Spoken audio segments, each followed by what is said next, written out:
¿Pueden los fármacos como Ozempic tratar el trastorno por atracón? Estás en piloto automático con una desconexión frente a tu capacidad de reacción en ese momento. Siempre vienen acompañados de momentos en los que estamos solos. Consecuencias pues como peores digestiones más pesadas, incluso el ardor, el reflujo. El hacer dieta puede ser un factor desencadenante de un trastorno por atracón. También trabajar la autoexigencia en estos casos, porque al final muchas veces nos demandamos a nosotros ser perfectos y conseguirlo de la noche a la mañana. Me pego atracones, o es que ahora llega la noche y me pego un atracón. Madre siempre te ha dicho que es que estás muy gordita o que tienes que estar a dieta o tal. Nos identificamos a nosotros mismos como el propio problema que tenemos. Y como a lo mejor podrías insertarlo en tu herramienta para tratar un trastorno como atracón.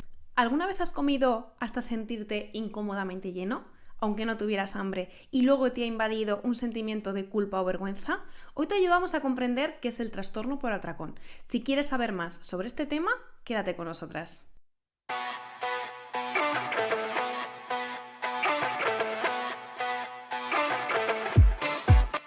Hola a todos, somos Bea Rodríguez y Elena de Petronila, y esto es Partiendo el Coco, un podcast de nutrición y salud, en el que te damos ese pequeño empujón que necesitas para que tomes las riendas de tu salud. ¿Empezamos? Empezamos. Antes de entrar de lleno en el episodio, queremos hablarte acerca de nuestro nuevo servicio de nutrición. Si estás harto de no saber qué comer, perder el tiempo planificando tus comidas o comer lo primero que pillas, le hemos encontrado una solución a tus problemas. Cada semana recibirás menús semanales cuidadosamente estructurados por tus nutricionistas de confianza para que puedas mejorar tu alimentación y la de tu familia. Y además, como sabemos que realizar la lista de la compra muchas veces es una odisea, cada semana recibirás la lista de la compra semanal. Si quieres saber más información, te dejamos el link en la descripción. Bea, ¿qué tal estás? Pues mira, listas y dispuestas para este nuevo episodio que traemos, y hoy no venimos así como de jajas, tan de jajas, porque el tema es un tema serio. Sí. Y venimos a hablar de un problema que suele ser muy común. Más común de lo que pensamos. Lo que pasa es que mucha gente pues no es una cosa que vayas hablando por ahí, ¿no? No, De ello. efectivamente. Y es sobre un trastorno de conducta alimentaria y específicamente el trastorno por atracón. Sí. Así que, bueno, vamos a ver un poquito acerca de este problema, cómo identificarlo, cómo saber si podemos encontrarnos ante ello y diferenciarlo, ¿no? De cuándo sí, cuándo no, porque al final el tema de pegarse un atracón es una cosa que se dice de forma muy recurrente ante cualquier situación y, bueno, hay que especificar y hay que ver realmente qué puede estar pasando y ante qué situación nos podemos encontrar, ¿no? Y cómo os podemos ayudar. Y como no, empezamos nuestro episodio hablando sobre una noticia que hemos encontrado al buscar pues, el tema del que venimos a hablar. Y en este caso la noticia dice lo siguiente, es del New York Times en español. Pues de New York Times en español. Y el título es el siguiente: ¿pueden los fármacos como Ozempic tratar el trastorno por atracón? Algunos expertos advierten que los efectos de los fármacos para perder peso pueden ser problemáticos para las personas que intentan sintonizarse con sus propias señales de hambre. ¡Pum! Guay. Vamos a ver. Es complicado, ¿no? Sí, porque al final es posible que nos podamos encontrar ante una persona que tiene un trastorno por atracón que no esté diagnosticado, ¿no? Que tú vayas al médico, el médico por tu condición, por físicamente, como estás, decida pues que igual es buena opción tomar este tipo de medicamento y bueno, y a lo mejor no indagar un poco más allá de qué patrones, ¿no? hay con respecto a nuestra alimentación o de qué manera consumimos y decimos, bueno, pues vale, vamos a tomar Ozempic, ¿no? Sí, el problema aquí es que tenemos una solución que sería como un parche momentáneo y justamente hace incidencia sobre las señales de hambre y apetito. Como ya hablamos en el episodio de Ozempic, al final la forma de trabajar de este medicamento es principalmente disminuyendo acentuadamente todo el tema del hambre, ¿vale? Y en trastornos por atracón también tenemos como bastante desconexión y de repente una conexión muy momentánea con esas sensaciones. Entonces a lo mejor al reducirlas por poder podríamos tener unos mejores resultados en esos instantes, pero a largo plazo el problema sigue estando ahí. Es simplemente una tirita para ese momento que evidentemente quizás fomente que tú pierdas algo de peso, depende del caso, porque ya lo hablamos en el episodio de Ozempic, pero no va a hacer que cuando lo dejemos no volvamos otra vez a recurrir a ese atracón como solución.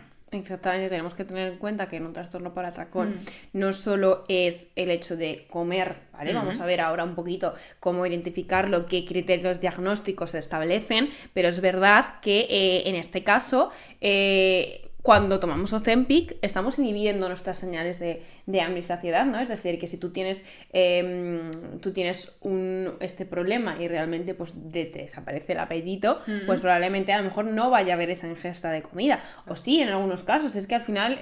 Claro, es que es tan complicado el tema del trastorno por atracón. Claro, y todos los no es trastornos de solo conducta. tengo hambre y como, entonces Claro. así no como. Es que al final todos los factores a nivel psicológico, metabólico, tienen mucho que ver Efectivamente, con sí, ese sí. tipo de problemas. Entonces, bueno, no se queda aquí. Entonces, yo sinceramente, en estos casos me parece altamente peligroso. O sea, que ante... De todas maneras, ya sabemos, Ozempic, tenéis el episodio completo para escucharlo. Pero el dar este tipo de medicamentos en personas que tienen un trastorno por atracón, que al final tienen muy mala relación con la comida, Sí.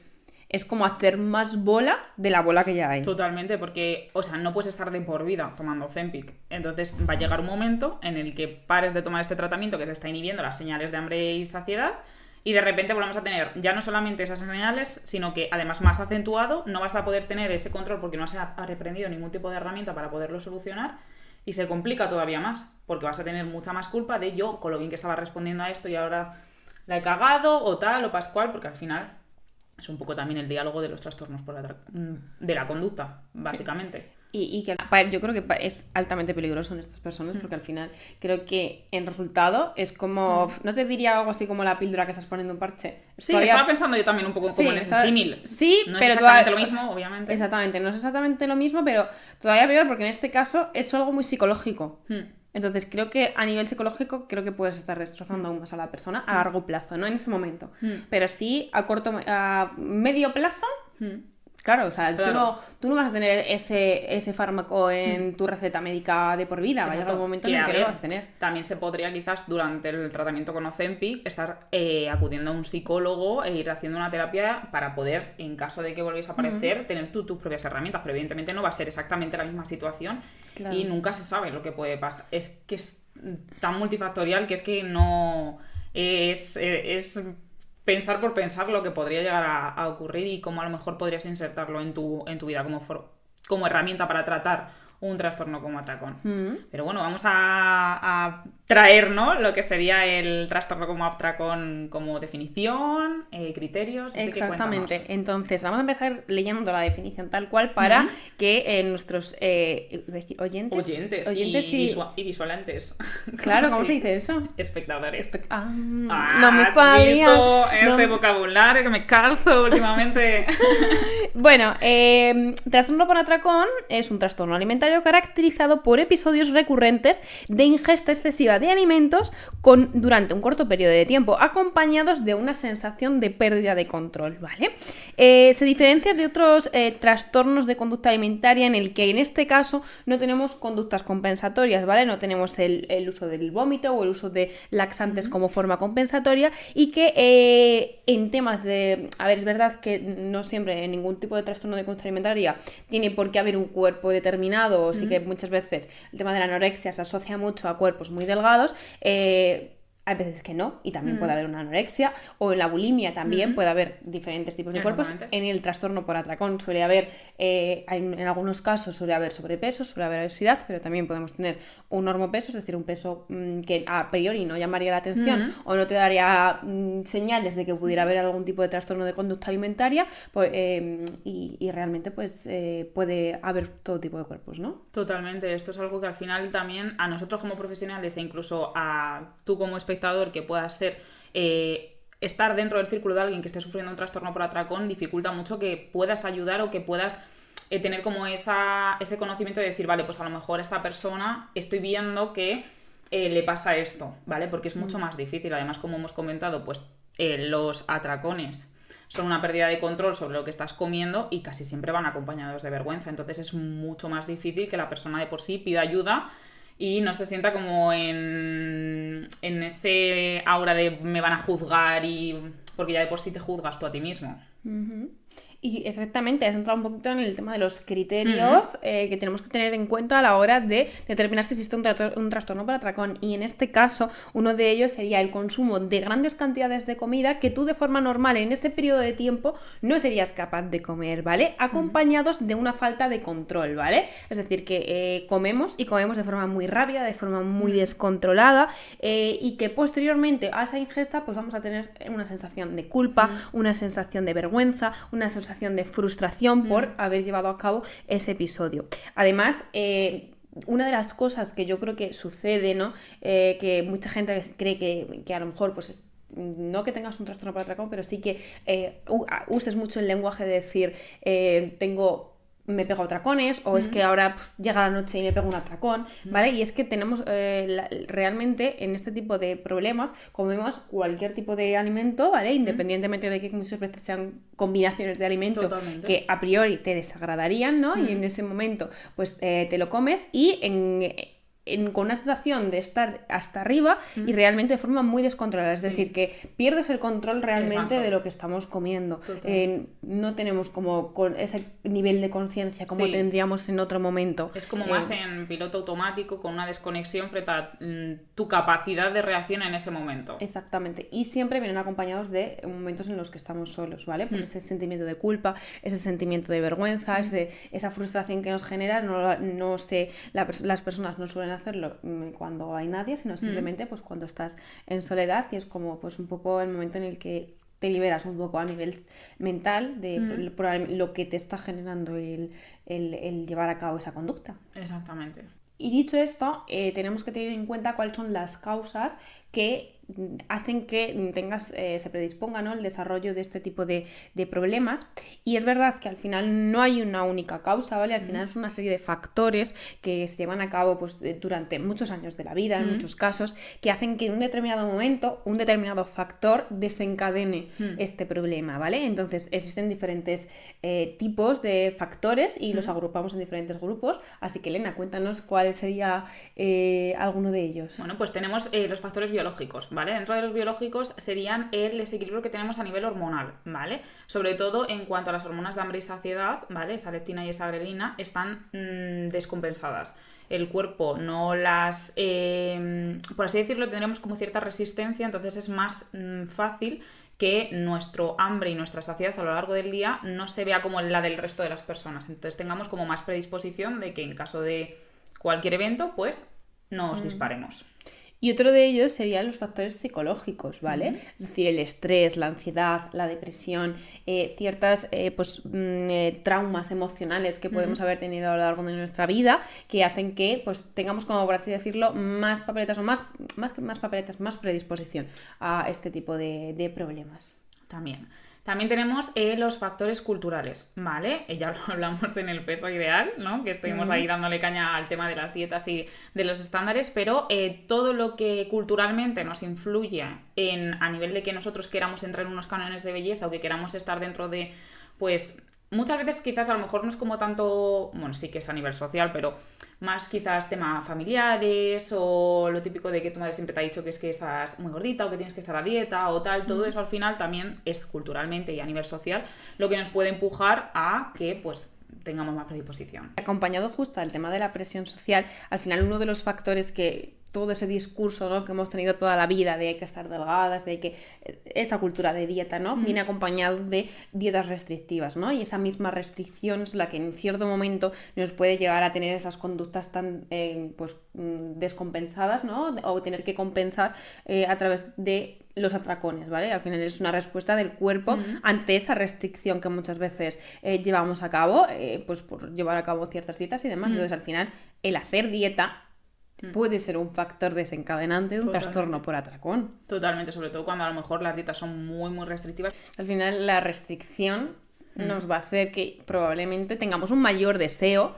por ese alimento que estamos restringiendo, ¿no? Y si al final nos restringimos muchos alimentos, va a llegar un momento en el que si a esto le sumamos ciertos factores, al final podamos desencadenar un trastorno de conducta alimentaria. Entonces, al final, cuando pues una persona pues, da un consejo, ¿no? Dice, no, es que deberías estar a dieta, no, es que quizás deberías perder peso. Hay que tener en cuenta que no sabemos cuáles son los factores o por qué cosas ha tenido que pasar una persona a lo largo de su vida, en qué factores ha desarrollado y si puede ser una persona como muy predispuesta a desarrollar ciertos problemas y que al final tú en un determinado momento hagas ciertos comentarios, pues no es que a lo mejor lo vaya a desencadenar, o sí, nunca se sabe. Efectivamente. Pero es verdad que al final, pues yo creo que hay que tener cuidado con ciertos comentarios en muchas situaciones. Y que lo que has comentado del tema de la dieta, de que al final pues también es un factor, también quizás no solamente el estar literalmente a dieta, sino el estar psicológicamente a dieta también puede influir, ¿vale? Que es que se nos olvida que estamos todo el rato diciendo,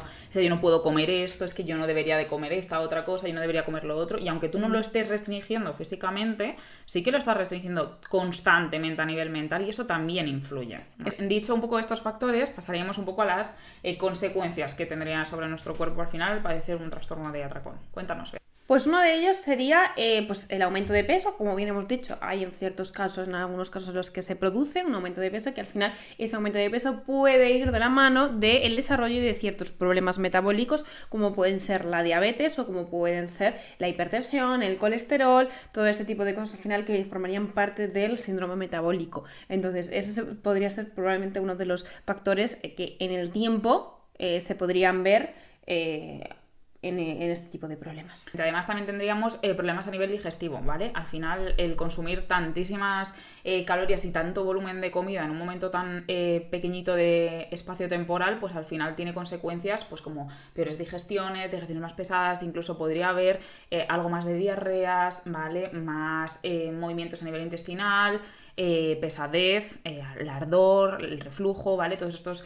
problemas que, pues hombre, evidentemente a la larga, tener un reflujo, un ardor, etcétera, sostenido en un periodo de tiempo podría derivarnos en otros problemas peores a nivel digestivo que al final tendrías que ir a un digestivo como tal para tratarlo, ¿vale? Exactamente. Y ya no solo son los problemas a nivel digestivo, a nivel metabólico que podemos desarrollar, sino que también podemos encontrar otros problemas que son los problemas psicológicos, ¿no? Por esa frustración, por esa misma ansiedad que nos genera el no conseguir salir de ese bucle, ¿no? Que al final nos puede llevar a, en muchos casos, pues a ciertas conductas como puede ser, pues, alejarnos, ¿no? A nivel social o evitar ciertos planes porque piensas que ese descontrol se puede dar fuera de tu entorno. Entonces suele ser muy, muy frecuente y que incluso si estos problemas van a más, ¿no? Y se dilatan mucho en el tiempo, podemos llegar a tener pues, problemas de ansiedad, problemas de depresión y demás.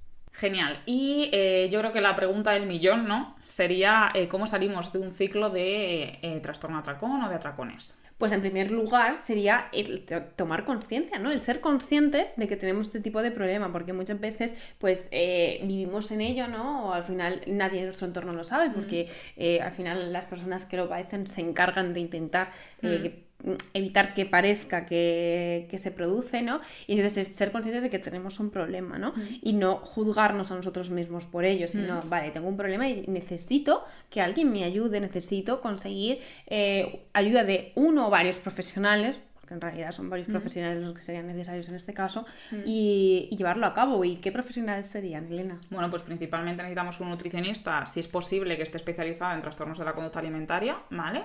Y pues evidentemente un psicólogo. Y yo creo que en este caso es muy importante que ambos profesionales estén comunicados uno con el otro y que estén especializados en trastornos de conducta alimentaria, porque si no al final pues incluso podríamos hacer el problema mucho mayor y podría ser todavía incluso peor, ¿no? Y al final que trabajen de forma conjunta. Por un lado el psicólogo viendo qué factores son los que te llevan a tener esos atracones o a nivel psicológico cuál está siendo el problema y por otro lado el nutricionista, que al final en este caso se va a encargar de conseguir pues muchas veces lo que suele pasar en un trastorno por atracón es que suele haber muy mala organización, ¿no? Entonces llega un momento en el que generamos muchas restricciones y al final aparece el atracón, ¿no? Intentar generar una buena saciedad y sobre todo tener conseguir reconectar, ¿no? Es decir, intentar mejorar toda esa relación con la comida, intentar trabajar esa alimentación un poco más intuitiva para conseguir saber cuando tenemos hambre,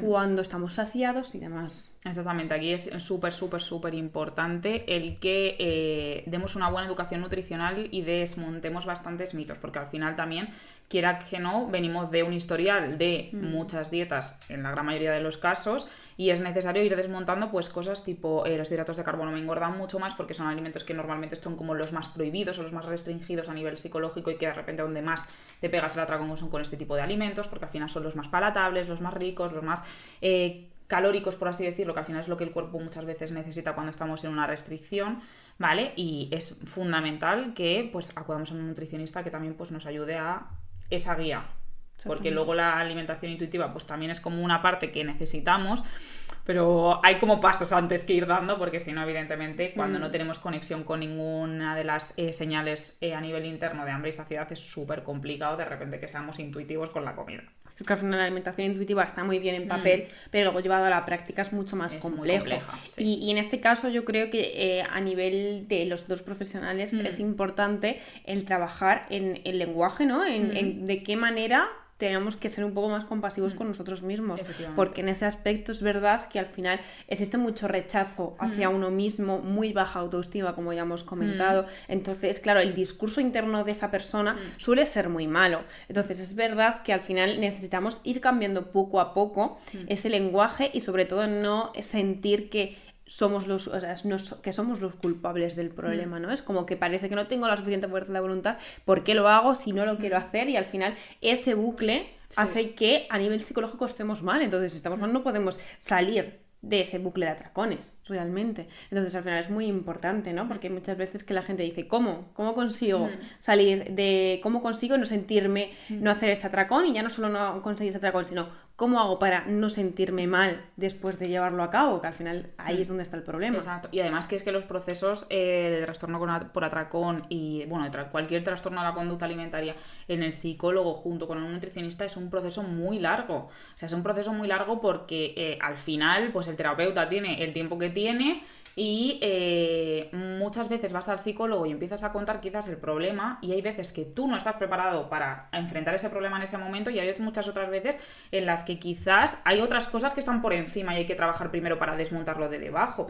Entonces son procesos largos y es bastante frustrante muchas veces en algunas circunstancias el decir, jolines, es que todavía no he podido decirle esto al psicólogo, todavía he estado en este punto porque estamos trabajando esto otro que también es un disparador del atracón. Entonces hay que darle tiempo, hay que dedicarle sangre, sudor y lágrimas, pero creo que cuando se llega al punto también es un life changer. Sí. Y que normalmente en este tipo de problemas venimos acarreando muchos años este problema, entonces no podemos esperar que si llevamos tantos años con el problema vayamos a recuperarnos en 4 sesiones con el psicólogo y otras 4 con el nutricionista. Claro. O sea, realmente hay que cambiar muchas cosas a nivel psicológico para conseguir muchas conductas y mucho diálogo interno para conseguir transformar y conseguir ir poco a poco saliendo de ese bucle. Y muchas veces tampoco es que no lo vamos a pasar de la noche a la mañana y de repente ya no tengo pensamientos negativos o pensamientos malos hacia mí misma. No, es que al final todo requiere de un tiempo, de transitar por un camino en el que va a haber momentos en los que estemos mejor, momentos en los que sientas que igual no estás avanzando, pero al final la compañía de un profesional va a ser siempre lo más importante. Bueno, en este caso, nutricionista y psicólogo, sin duda. Súper importante. Sí, y también trabajar la autoexigencia en estos casos, porque al final muchas veces nos demandamos a nosotros ser perfectos y lo que has dicho, conseguirlo de la noche a la mañana. Y pues igual que no aprendiste a conducir de la noche a la mañana, pues hay cosas que también llevan más tiempo y que muchas veces al final son como cosas que ya se van automatizando. Entonces hay que desautomatizar cosas que tú ya has hecho de normal. Y que ya no solo es eso, sino que en los trastornos de conducta alimentaria suele haber muchas veces que nos identificamos a nosotros mismos como el propio problema que tenemos. Entonces tenemos que ser conscientes que el problema que tenemos no define lo que somos, ¿vale? Es decir, no somos una persona con anorexia o no somos una persona con bulimia o una persona con un trastorno de atracón. Al final somos muchas cosas, pero que al final en estos casos es verdad que al final tu vida gira en torno a tu problema, porque es algo que te está limitando tu vida, tu situación personal, tu vida social, muchos factores. Entonces, al final conseguir salir, ser consciente de que, vale, este es un problema como otro cualquiera que podría haber, como por ejemplo puedes tener un problema digestivo, ¿no? Y que al final hay que tratarlo. Evidentemente, en este caso, el tiempo probablemente vaya a ser más largo, o al final el transitar hacia ello, pues va a necesitar un tiempo, pero al final, igual que llevamos tantos años con ese problema, encontrar la solución y trabajarla también va a requerir de tiempo, entonces ser consciente de ello y bueno, sobre todo tener mucho ánimo, mucha paciencia y que sepáis que también se sale, que no significa que vayamos a vivir con esto el resto de nuestras vidas, que es pues ahora mismo una situación que estamos padeciendo y que en algún momento salirse se sale. Sí. Que muchas veces ha habido el del trastorno de atracón es para siempre, o el trastorno de la conducta es para siempre. Y no tiene por qué. No tiene por qué, efectivamente. Y que muchas veces también, pues con el tema de los profesionales, desde el desconocimiento, muchas veces a lo mejor no elegimos un profesional que sea acorde, y en este caso, pues importante personas que sean especialistas en trastornos de conducta alimentaria, y que, oye, que tampoco, que porque una persona sea especialista en trastorno de conducta alimentaria, al final, nosotras como nutricionistas y los psicólogos también, muchas veces no vas a empatizar al 100% con todo el mundo, ni vas a poder, a lo mejor, llegar a conectar con todo el mundo de la misma manera. Entonces puede ser que en un determinado momento, si ves que la cosa no funciona, que a lo mejor deberías cambiar de profesional. Sí. Igual hay otra persona que con un enfoque un poco diferente te puede ayudar más. Entonces que veces que nos encasillamos y decimos, no, es que yo ya he ido al psicólogo y no ha funcionado, o yo ya he ido al nutricionista y no ha funcionado. Claro. ¿Qué psicólogo y qué nutricionista has ido? Y luego, pues, ojo, a lo mejor muchas veces no damos, no es a la primera, ¿no? O ese profesional no es un profesional que se ajuste realmente a ti y al final, pues... Exacto.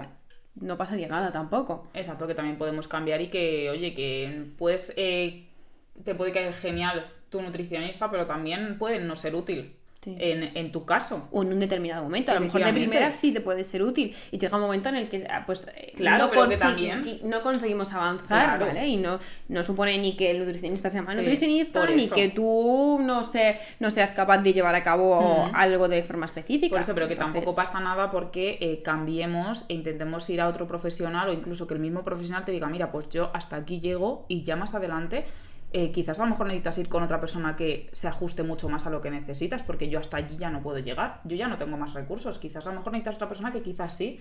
También es bastante valiente por parte del profesional decir, vale, pues mira, yo te conozco a esta persona que es experta en esto, o te puedo recomendar a esta otra persona, que no significa ni que tú como persona que padece un trastorno por atracón hayas fracasado en el proceso de salir de ahí, ni que el profesional sea un inútil, básicamente. Entonces también que lo tengáis en cuenta, que no podemos llevárnoslo todo como tan a lo personal de decir, es que como no he conseguido con este profesional salir, ya es que yo soy un fracaso. No.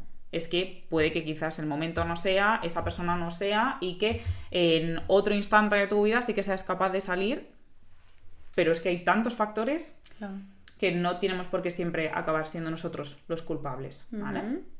Vale, que, bueno. Y dicho esto, pues vamos a ir con la pregunta de la audiencia, Exacto, ¿no? cuéntanos. Que en este caso nos preguntan lo siguiente: ¿cómo puedo diferenciar un atracón de simplemente un comer en exceso? Y ojo, es muy interesante, ¿no? Porque como ya hemos hablado antes, hay muchas veces que la palabra atracón se utiliza un poco pues para considerar pues cuando me he comido medio paquete de galletas Príncipe, por ejemplo, ¿vale? Entonces, evidentemente, un trastorno por atracón necesita un diagnóstico, los criterios que hemos hablado son importantes y sobre todo una de las cosas más importantes es esa falta de control a la hora de comer, ¿vale? El comer muy rápido, de forma descontrolada y sobre todo cosas que a priori tampoco, no siempre, ¿vale? Puede ser que sea algo que nos guste, ¿vale? Pero muchas veces las combinaciones pues son combinaciones un poco raras o diferentes donde no comeríamos de forma habitual, ¿vale? Y yo añadiría quizás un poco el hecho de que no es necesario que tengas un trastorno por atracón como tal para que si sufres o padeces ciertos atracones, sin que sea un trastorno por atracón como tal, igualmente yo acudiría a un profesional. Exactamente. Porque antes de que se haga la bola de nieve, yo ya iría. Y yo creo que en este caso hay mucha gente que se va a sentir identificada con ciertas cosas, que a lo mejor puedes decir, vale, yo no tengo un diagnóstico, y si fuera el médico tampoco tendría un diagnóstico de este tipo de problema, pero es verdad que al final, hoy en día, tener una mala relación con la comida, el tener restricciones, el de tener compensaciones a nivel psicológico o a nivel realmente a la hora de comer, más allá de las restricciones psicológicas que ahora también se habla tanto de ello, es que al final no deja de ser un problema, o sea, no estamos ante un trastorno de conducta alimentaria como se podría identificar como tal o como se podría diagnosticar, pero al final sí que hay muchos rasgos que no son buenos en ese aspecto. Efectivamente, como dijimos en su día, en allá en nuestros episodios de trastornos de la conducta. Allá por el allá siglo por XIX. yo que sé cuándo.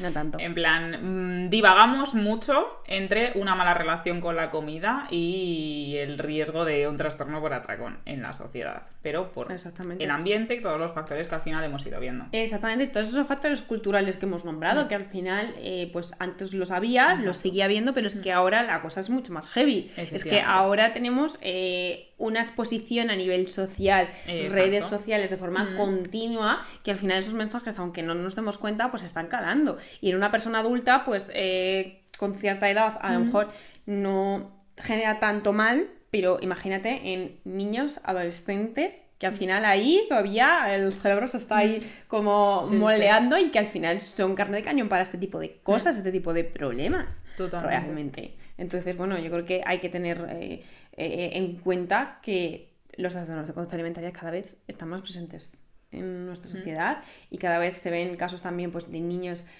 más pequeñas que desarrollan trastornos de conducta alimentaria, que antes pues era una cosa pues que se desarrollaba a cierta edad y que cada vez esa edad está bajando más porque al final la exposición a las redes sociales, a los factores cada vez es desde más joven. Sí. Entonces, claro, no es normal que una niña de 8 años no quiera comer chocolate porque engorda, por ejemplo.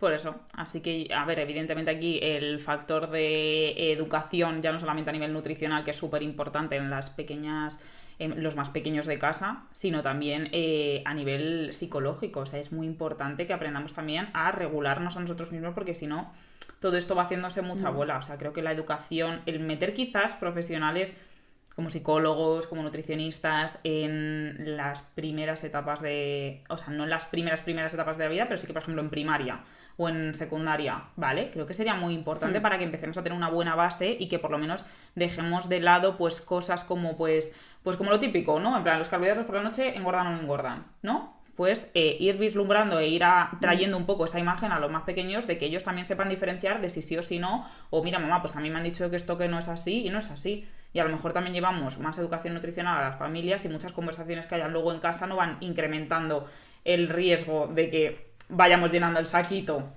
de factores. Y que hay esa educación, bueno, si puede estar en primaria, yo creo que es importante al final que los niños tengan esa educación, pero al final el primer referente de los niños van a ser los padres. Y mira, por ejemplo, eso me ha recordado a una conversación que tuve con una paciente hace poco, que hablaba sobre el cambio que hay, ¿no? Porque tiene un niño que es más mayor y un niño que es más pequeño, y con el niño mayor nunca tuvo ese problema, y con el niño más pequeño ahora, con todas las tendencias que hay en tema de nutrición, que el tipo de chat de madres que no Mira, se me ha puesto la piel de gallina solo de pensarlo. Se me ha puesto mal cuerpo de repente. Hostias. Pero es ese típico chat donde las madres hablen tal, o, bueno, que si el regalo de un fulanito, que si que si la cartulina. Que si solo fuera una cartulina normalmente, pero bueno, habrá cada cosa. Pero bueno, la cuestión, ese tipo de cosas que al final, no, es que mi niño no toma azúcar. Al final, quizás en otro momento, ¿no? Creo que ahora la cosa está cambiando en el sentido de que sí, la educación en la alimentación siempre ha ido en torno a, pues hay que evitar los ultraprocesados, es decir, comer bien, ¿no? Siempre se ha llevado a ese punto. Pero ahora, como la nutrición también ha avanzado tanto, y ahora que si personas que no toman gluten, que si el tema de lo malo que es el azúcar, todo ese tipo de cosas al final también se están inculcando a los niños. Aunque tú no seas consciente, al final los niños son como esponjitas que cogen todo lo que tienen, y si tú en casa no comes azúcar, y tal, y si cual, y si también muchas veces, no, es que como el azúcar es muy malo para los niños, entonces no puedo tomar nada de azúcar. Entonces el niño se va a un cumpleaños, no, pero es que no puedo tomar azúcar. Está en un cumpleaños, es decir, al final... Es verdad que en muchos casos ese tipo de cosas que se hacen por el bien de que el niño coma bien, muchas veces puede ser que esa prohibición haga que en el momento en el que el niño no tenga el control de los padres o demás, también pueda suponer un problema. Es que es una línea tan fina que yo creo que es súper importante. Ya no solamente el conocimiento en la alimentación, creo que aquí juega un grandísimo papel los psicólogos, y cómo enseñar también a los niños que creo que esto también al final es un trabajo que flipas, porque al final nosotros como adultos ya nos cuesta una barbaridad, pero que es súper importante que los psicólogos ayuden a la gente a poderse regular a ellos mismos y a poder entender qué cosas son suyas y qué cosas son de a lo mejor mensajes de tus padres, mensajes de tu entorno, que al final adaptas como tuyos, porque eso es al final lo que también va a ir desarrollando que tú de repente digas, pues yo ya no quiero comer chocolate porque engorda.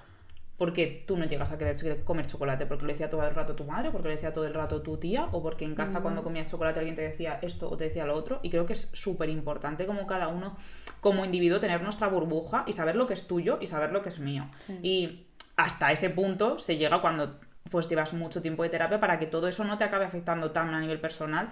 Y pues al final, aunque es que es tan difícil educar a un niño en cuanto a alimentación, entre esto está bien, esto está mal, al final...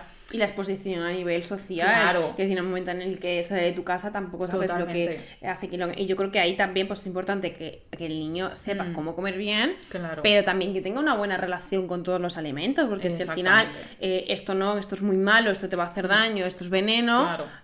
Tampoco nos va a llevar a tener una buena relación con la comida a la larga, que sí, que estamos de acuerdo que la OMS recomienda que los niños no deberían tomar azúcar, y es una cosa que es real y que al final existe mucho riesgo y hoy en día pues hay mucho riesgo de diabetes. Total. Pero claro, ¿hasta qué punto lo podemos llevar para que no se nos vuelvan en contra el día de mañana? Es que es tan difícil el transmitir ese mensaje y transmitirlo bien, y que...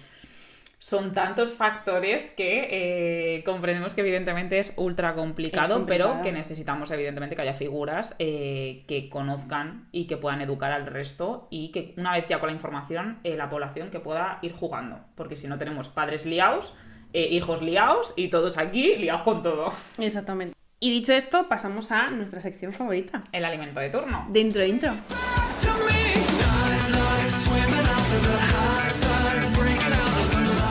Bueno, pues esta vez traemos un alimento, las almendras, y cuéntanos, ¿qué nos aportan? Bueno, pues las almendras, como bien sabemos, son frutos secos, y los frutos secos están compuestos principalmente a partir de grasas, ¿vale? En este caso van a ser grasas buenas porque van a ser grasas monoinsaturadas que nos van a ayudar a pues, tener un buen equilibrio, a tener el colesterol en valores buenos, y además de eso, ¿qué tienen las almendras? Pues también tienen alto contenido en proteína, ¿vale? Pues es una fuente de proteína vegetal muy top, ¿vale? Que nos van a ayudar a pues el buen funcionamiento de nuestro organismo, a nuestros músculos y demás. Además de eso, ¿qué tienen las almendras? Pues tienen alto contenido en fibra, ¿vale? Que nos van a ayudar en conjunto con una alimentación saludable a llegar a esos requerimientos de fibra que tanto hemos hablado en muchos episodios, que es tan importante para al final pues regular nuestro tránsito, para al final todo en nuestro cuerpo, ¿no? El de llegar a la suficiente cantidad de fibra, aparte de hacernos buen beneficio, también va a nutrir nuestra microbiota intestinal. Además de eso, también tiene magnesio, ¿vale? Que el magnesio va a ser importante pues, para la función muscular, para la función ósea y demás, y antioxidantes, ¿vale? Que al final los antioxidantes pues, son importantes pues, para combatir esos radicales libres y al final que nuestro cuerpo esté a tope. Totalmente nutrido. Así que bueno, yo creo que las almendras, yo creo que no hay nadie que sea muy hater de las almendras, ¿no? No conozco a nadie. Bueno, a lo mejor alguien alérgico, el pobre, claro. Pero... Al final, alergia a los frutos secos también es una cosa bastante a la orden del día. Por eso. Pero es uno de los frutos secos que... O sea, tampoco es como el fruto seco favorito de mucha gente. Pero yo creo que es por la piel, ¿no? Es un poquito... Pero está... No sé. Tampoco es como de los más odiados, ¿eh? Pero, por ejemplo, las haces tostaditas, que se les quita la piel y demás, y está muy rica. A mí me encantan. A mí es que me gustan, no puedo decirte otra cosa, lo siento, Beatriz. Es maravilloso. Así que, bueno, nos vemos muy prontito con otro nuevo episodio. Esperamos que os haya encantado. Hayáis aprendido muchas cositas, hayáis aprendido a diferenciar este tipo de problema, ¿no? Y que si necesitáis ayuda, la pidáis. Exactamente, que al final esto no es una cosa de sentir culpa o sentir vergüenza, que al final pensamos que eso nos da vergüenza porque pensamos que eso es una cosa que solo nos pasa a nosotros, y al final hay mucha gente que tiene ese tipo de problema, y que si os habéis sentido identificados con lo que hemos dicho es porque realmente es algo que tiene unos criterios y que al final es normal que pase por todas estas connotaciones sociales y que tenemos. No tenemos por qué tener vergüenza, que los profesionales están más que acostumbrados a todos los posibles y probables cosas que hagamos en estos momentos. Así Exactamente, y no nos van a juzgar por ello. Efectivamente. Así que nada, nos escuchamos pronto. Hasta luego. Swimming out to the high tide, breaking out of the limelight. Bueno, y hasta aquí el episodio de hoy. Recuerda que somos nutricionistas. De las de verdad. De las que entienden lo que es un trastorno por atracón y nunca te juzgarían. Así que suscríbete Comparte. y síguenos en nuestras redes sociales. Nos vemos en el siguiente episodio. Chao. Adiós. ¿Sabes de lo que me he dado cuenta mientras estabas diciendo las almendras? Mira el chorretón que tienes de café en el taza. He dicho, no me jodas. Y lo acabo de ver, pero mira. Adiós. Pero escúchame, ¿eh? Y yo tengo todos los morros pintados aquí en la taza. Vaya cerdas. Gente, aquí anda.